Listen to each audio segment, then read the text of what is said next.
Nangna khangbra nupina wakhal khanthadраsu khangba ngami khangbada luba lamchat khara maduna asonbagi ingit oiba psychology na hai masigi apik apikpa ingit khara sina nupina nangbu karam haina loge haibada ahongba purpa ngami sigi video sida khangminasi nupina nangbu karam haina asonbo oina uge haiba 1 nangna toina magi ayaba loba khallu nangi ware khudingi magi ingit ngaiduna leiba masi yabra nang pambra masi ama hongdo ura nupina khangi nupa ama na magi yaningdaba ngaiduna leiba aduga masi tawbasi asoibani khallu nangna restaurant amada leiba kanda nangna confidently nangi apamba do order tawbagi mahutta nangna ningjing mangjing magi apamba karino hangba magi apamba bu value leina khanbase sweet oi adubu ka hena tawbana nasana nasabu thajaba watpa oina uhalli nupigi pukning di nupa amana khongpham chetpa masagi opinion leijaba nupada pukning chingjalli khongthang khudingi nupigi ayaba ngaibana nasana nasabu thajaba watpa mi ama oina uhalli maduna nupi anambana pamjaba mato kanba confident oiba nupagi saktamdo manghalli 2 nangna ka hena nasagi ngamjadaba nasana nasabu thajaba watpa share tawba nangi asonba ngamjadaba si attractive oi adubu nangi akiba chingnaba natraga nangi mai paktaba ngantana mangonda ka hena share tawbana mabu thaptohan khiba yai khallu nangi ani suba data amana amabu khamina naba focus tawgi mahutta nangi asonba miyam tinbada wa ngang ngamdaba angang oiringaidagi nasana nasabu thajaba watpa tawriba thabaktu thadokningba oina share tawraba nupina thamoi sengbase thagatli adubu makhoina value leina khalli nupa amana masagi awatpadu phagatnaba hotnabada mai onsanba masagi awatpa asonbado pangtamda tamleibagi mahutta aduna toina nasagi asonba akiba tambaduna mana nangbu matam chukpada thajaba pibagi darkar oini khangalli aduga masi yamna awaba ma oiba yai 3 nupina tawrikai yaba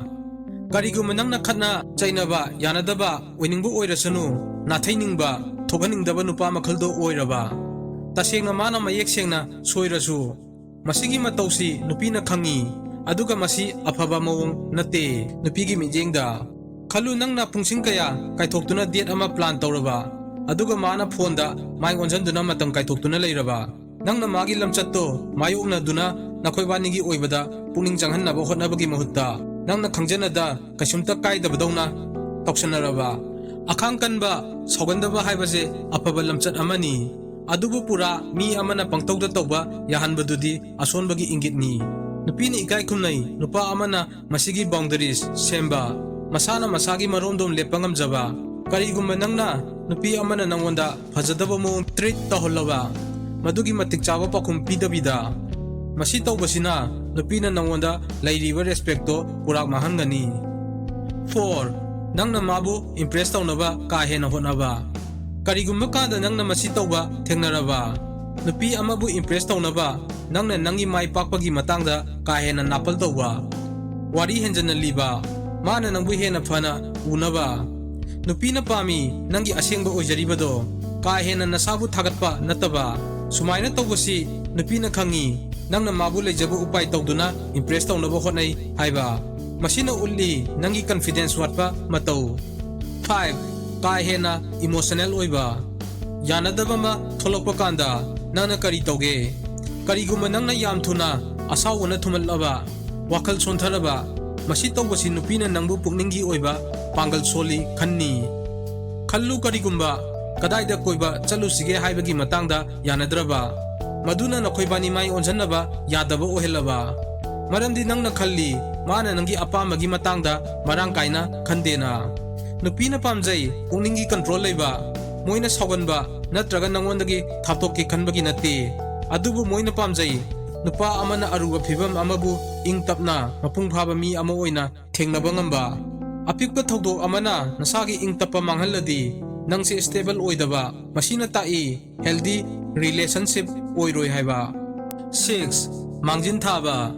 khallu karigumba nakhoibani na matang kuina loinaraklaba aduga nakhoibanigi oiba plan ama lakpada toina nangna kari tawsige na mangonda hangdanada leiraba Maduna khangalli nangse warep lawba ngamdaba soigane na pakatpa matau nangna mangjin thaba hairaga control tawbagi wa nate masidi nangi warep lawba ngambagi matau amadi anau experience tawba nakhoi bani na harau nungai bagini 7 akibana tunghanba aroibu oina nupi na haiba ngami nangi akibana maram oiraga nangi tawthorakpada tunghanba masi nangi ningjing mangjinba oiba yai thabaki nasagi pandangi natraga relationship to mathangi level da makha chathaba ngamdabagi sigi nangi ningjing mangjing basina khangalli nangi confident oidaba masina mai pakpa amadi challenge mayam mayoknaba ngamdaba nupi di toina ambitious oiba risk lawba ngambagi thawna leiba nupada pungning chingjalli kariguma nangna akibana maram oiraga tunghallaba masina khangalli nupida nangna punsigi daita lawba ngamoi awaba aruba phibam mayoknarpada